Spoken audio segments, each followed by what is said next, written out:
Pada tahun ketiga pemerintahan Koresh, raja orang Persia, suatu firman dinyatakan kepada Daniel yang diberi nama Beltsazar. Firman itu benar dan mengenai kesusahan yang besar. Maka dicamkannyalah firman itu, dan diperhatikannyalah penglihatan itu. Pada waktu itu aku, Daniel, berkabung 3 minggu penuh. Makanan yang sedap tidak kumakan, daging dan anggur tidak masuk ke dalam mulutku, dan aku tidak berurap sampai berlalu 3 minggu penuh. Pada hari ke-24 bulan pertama, ketika aku ada di tepi sungai besar, yakni sungai Tigris, kuangkat mukaku, lalu kulihat. Tampak seorang yang berpakaian kain lenan dan berikat pinggang emas dari Ufas. Tubuhnya seperti permata Tarsis dan wajahnya seperti cahaya kilat. Matanya seperti suluh yang menyala-nyala.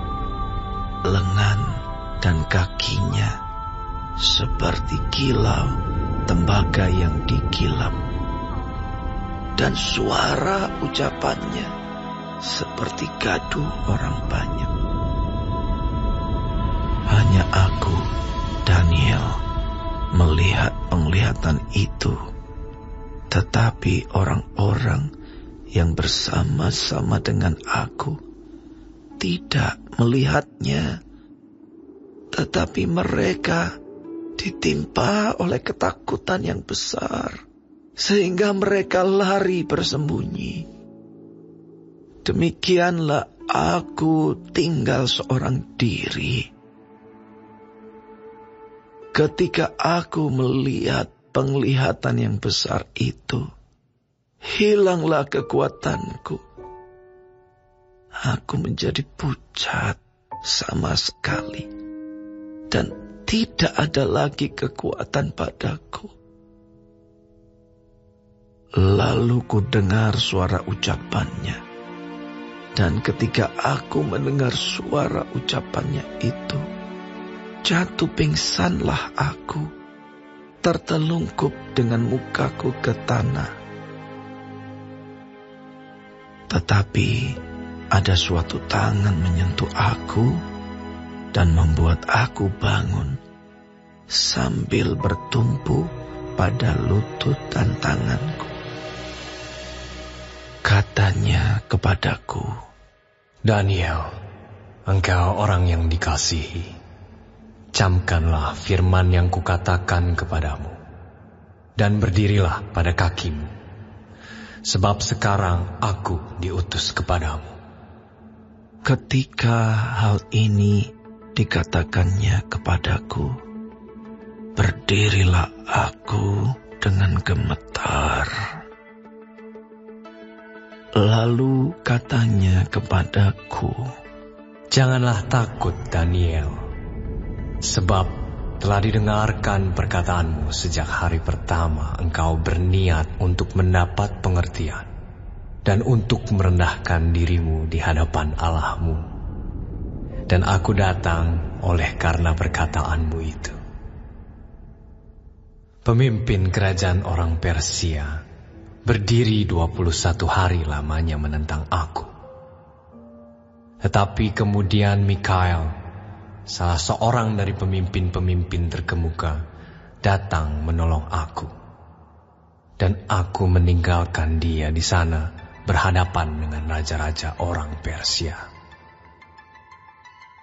Lalu aku datang untuk membuat engkau mengerti apa yang akan terjadi pada bangsamu pada hari-hari yang terakhir.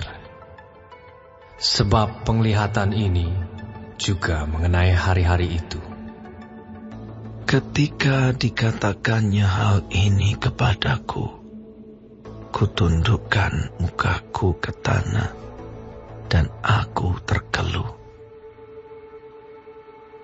Tetapi sesuatu yang menyerupai manusia menyentuh bibirku.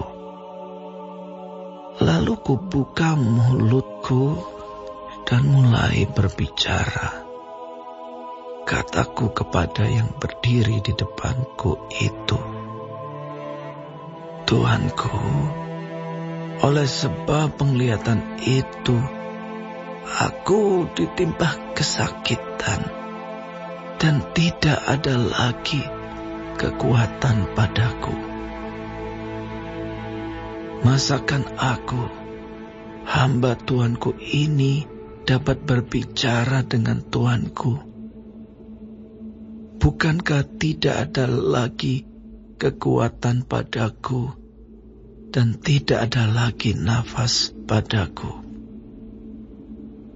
Lalu dia yang rupanya seperti manusia itu menyentuh aku pula dan memberikan aku kekuatan dan berkata, Hai engkau yang dikasihi, janganlah takut, sejahteralah engkau, jadilah kuat, ya, jadilah kuat.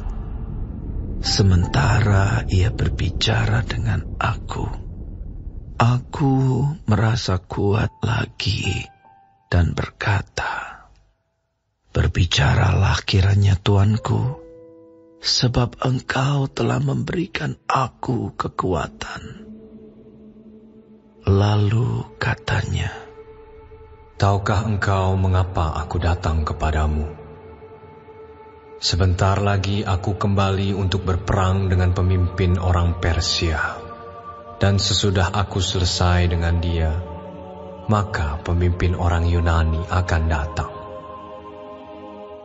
Namun demikian, aku akan memberitahukan kepadamu apa yang tercantum dalam kitab kebenaran. Tidak ada satupun yang berdiri di pihakku dengan tetap hati melawan mereka, kecuali Mikael, pemimpinmu itu.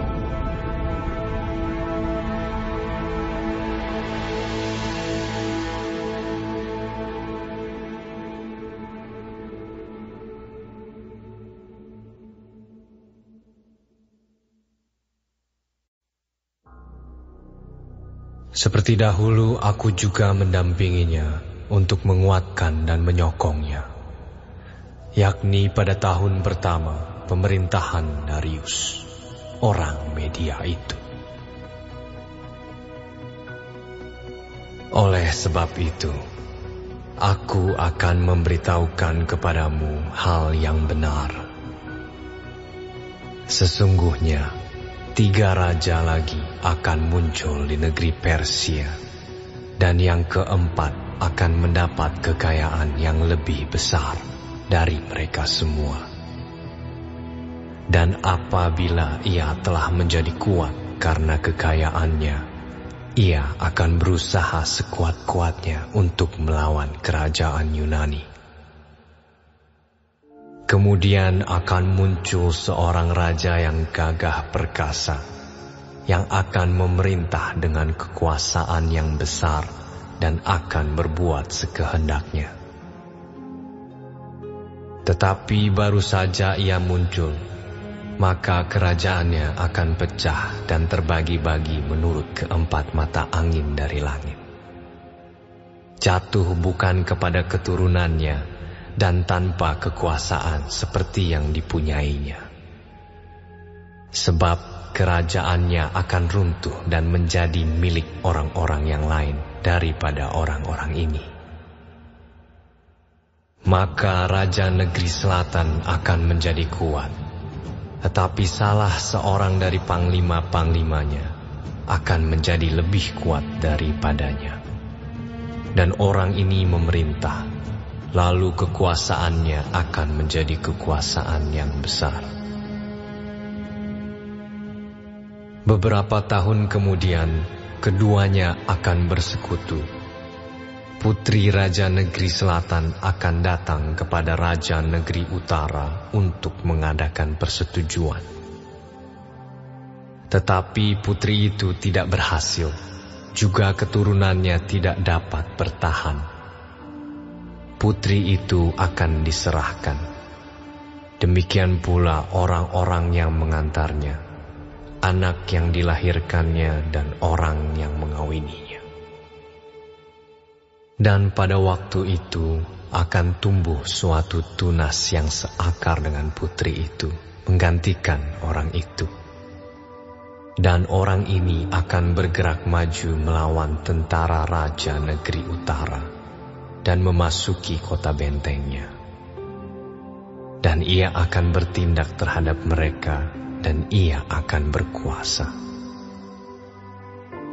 Bahkan dewa-dewa mereka dan patung-patung tuangan mereka dan barang-barang mereka yang berharga dari perak dan emas akan diangkutnya sebagai jarahan ke Mesir. Lalu beberapa tahun lamanya, ia akan berhenti berperang melawan Raja Negeri Utara. Kemudian raja ini akan memasuki kerajaan Raja Negeri Selatan, tetapi kemudian pulang ke negerinya sendiri.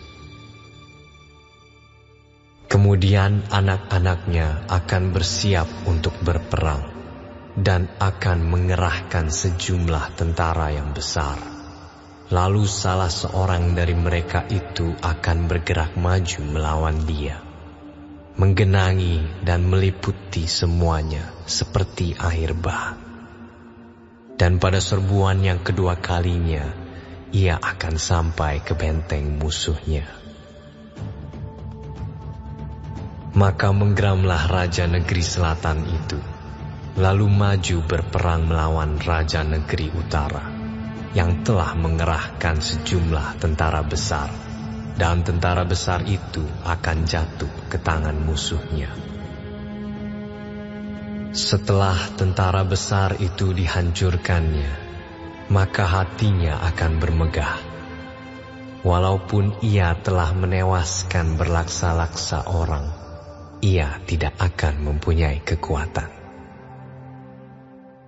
Lalu untuk kedua kalinya, Raja Negeri Utara itu akan mengerahkan sejumlah tentara besar, lebih besar dari yang pertama, dan beberapa tahun kemudian ia akan bergerak maju melawan dia, dengan tentara yang besar dan dengan banyak perlengkapan perang.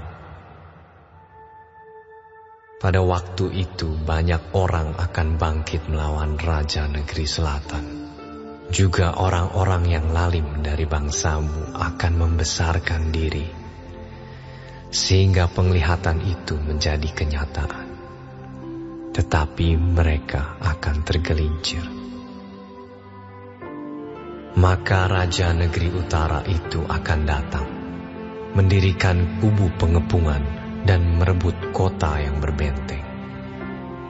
Dan tentara negeri selatan tidak akan dapat bertahan. Juga pasukan-pasukan pilihannya sekalipun, ya, tidak ada kekuatan apapun yang dapat bertahan. Sehingga raja yang menyerangnya akan berbuat sekehendak hati, dan tidak ada seorang pun yang dapat bertahan menghadapinya. Ia akan menduduki tanah permai, dan seluruhnya akan ada dalam kekuasaannya. Kemudian ia akan berusaha untuk menguasai seluruh kerajaan orang yang lain itu. Ia akan mengadakan persetujuan dengan dia, dan seorang putrinya diberikannya kepadanya untuk menghancurkan kerajaan itu. Tetapi maksudnya itu tidak akan berhasil dan tidak akan menguntungkannya. Lalu ia akan memalingkan mukanya ke tanah-tanah pesisir dan banyak yang direbutnya. Tetapi seorang panglima akan menghentikan penghinaannya itu. bahkan akan mengembalikan penghinaan itu kepadanya. Sesudah itu ia akan memalingkan mukanya ke kota-kota benteng di negerinya sendiri, tetapi ia akan tergelincir dan jatuh, dan tidak akan ditemukan lagi. Menggantikan dia akan muncul seorang yang menyuruh seorang pemungut pajak menjalani bagian yang terindah dari kerajaan itu. Tetapi beberapa hari kemudian ia akan dibinasakan, bukan oleh kemarahan atau oleh peperangan.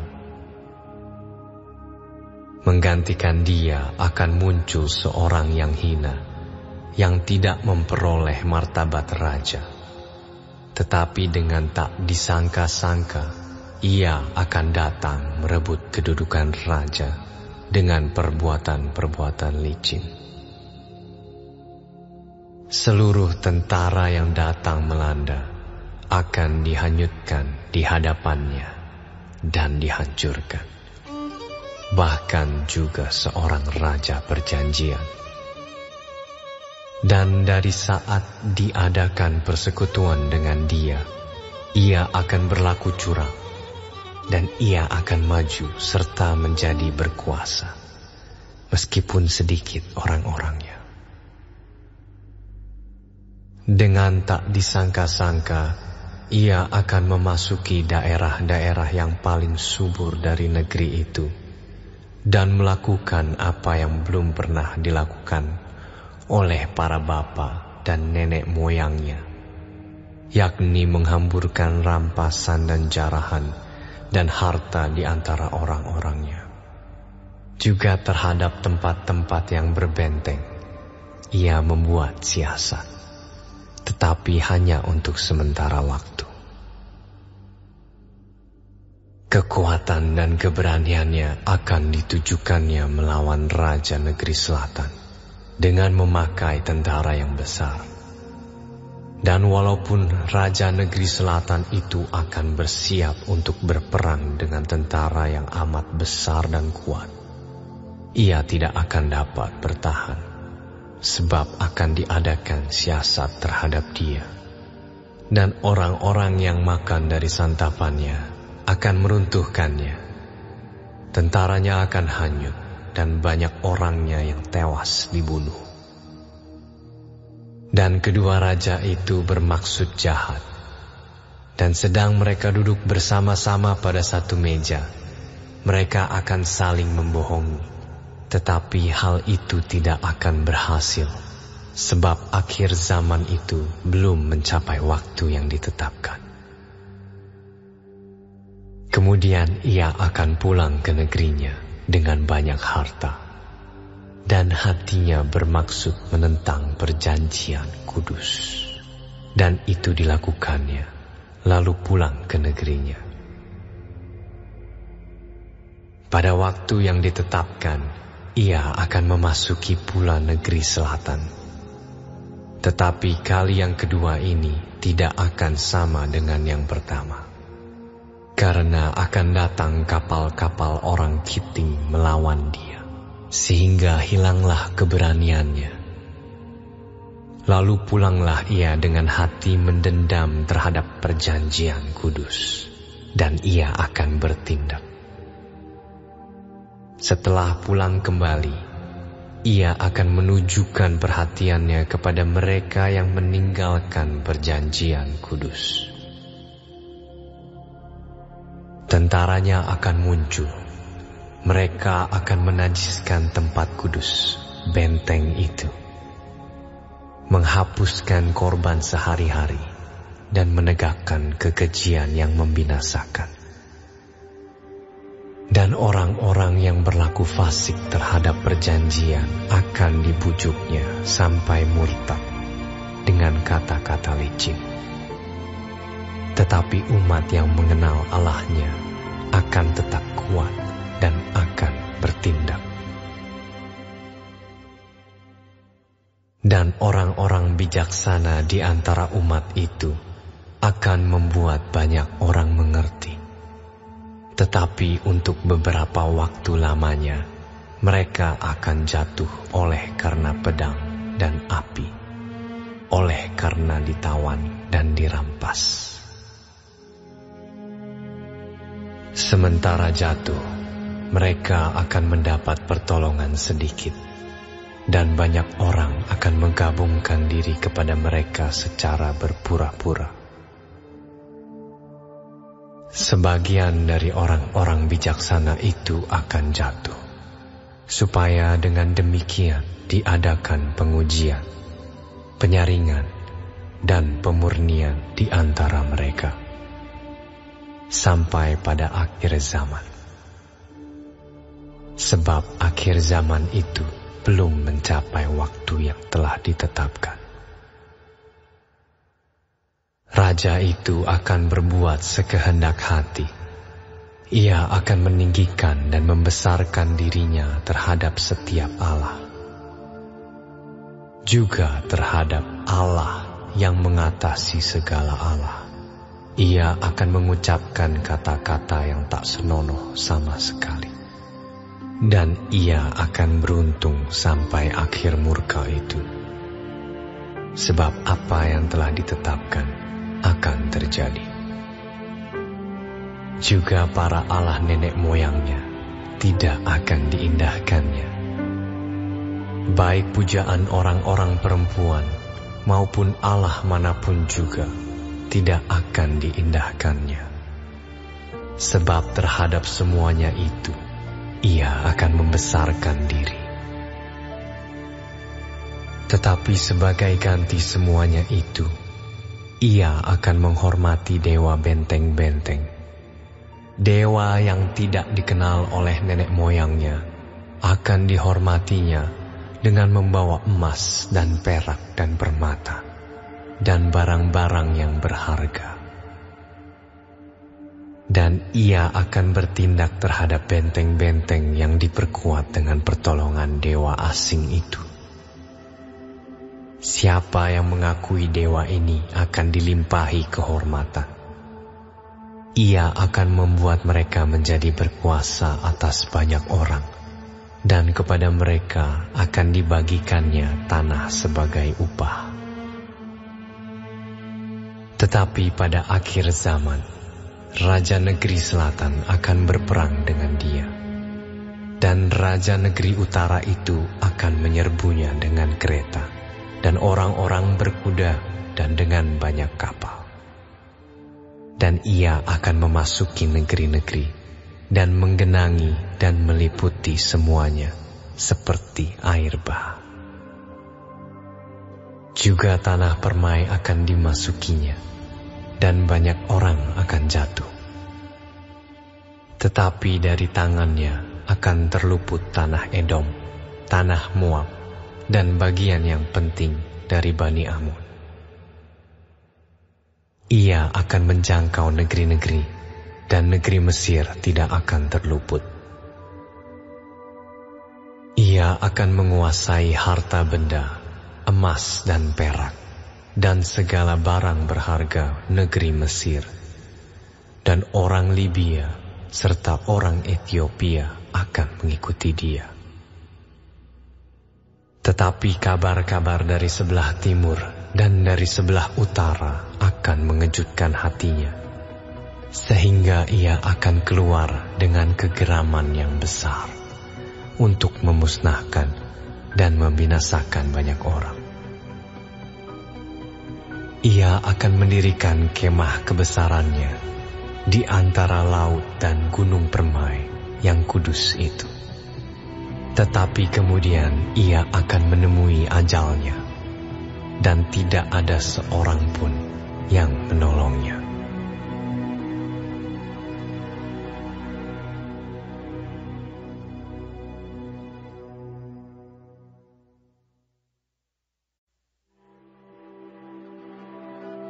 Pada waktu itu juga akan muncul Mikael, pemimpin besar itu, yang akan mendampingi anak-anak bangsamu. Dan akan ada suatu waktu kesesakan yang besar, seperti yang belum pernah terjadi sejak ada bangsa-bangsa sampai pada waktu itu. Tetapi pada waktu itu, bangsamu akan terluput, yakni barang siapa yang didapati namanya tertulis dalam kitab itu. Dan banyak dari antara orang-orang yang telah tidur di dalam debu tanah akan bangun, sebagian untuk mendapat hidup yang kekal, sebagian untuk mengalami kehinaan dan kengerian yang kekal. Dan orang-orang bijaksana akan bercahaya seperti cahaya cakrawala, dan yang telah menuntun banyak orang kepada kebenaran seperti bintang-bintang, tetap untuk selama-lamanya. Tetapi engkau, Daniel, sembunyikanlah segala firman itu, dan meteraikanlah kitab itu sampai pada akhir zaman. Banyak orang akan menyelidikinya, dan pengetahuan akan bertambah. Kemudian aku, Daniel, melihat, maka tampaklah berdiri dua orang lain, seorang di tepi sungai sebelah sini, dan yang lain di tepi sungai yang sebelah sana. Dan yang seorang bertanya kepada yang berpakaian kain lenan yang ada di sebelah atas air sungai itu, "Bilakah hal-hal yang ajaib ini akan berakhir?" Lalu ku dengar orang yang berpakaian kain lenan yang ada di sebelah atas air sungai itu bersumpah demi Dia yang hidup kekal, sambil mengangkat tangan kanan dan tangan kirinya ke langit. 1 masa, dan 2 masa, dan setengah masa, dan setelah berakhir kuasa perusak bangsa yang kudus itu, maka segala hal ini akan digenapi. Adapun aku, memang ku dengar hal itu, tetapi tidak memahaminya. Lalu ku tanya, "Tuanku, apakah akhir segala hal ini?" Tetapi ia menjawab, "Pergilah, Daniel, sebab firman ini akan tinggal tersembunyi dan termeterai sampai akhir zaman. Banyak orang akan disucikan dan dimurnikan dan diuji. Tetapi orang-orang fasik akan berlaku fasik. Tidak seorang pun dari orang fasik itu akan memahaminya. Tetapi orang-orang bijaksana akan memahaminya. Sejak dihentikan korban sehari-hari dan ditegakkan dewa-dewa kekejian yang membinasakan itu, ada 1290 hari. Berbahagialah orang yang tetap menanti-nanti dan mencapai 1335 hari. Tetapi engkau, pergilah sampai tiba akhir zaman, dan engkau akan beristirahat dan akan bangkit untuk mendapat bagianmu pada kesudahan zaman.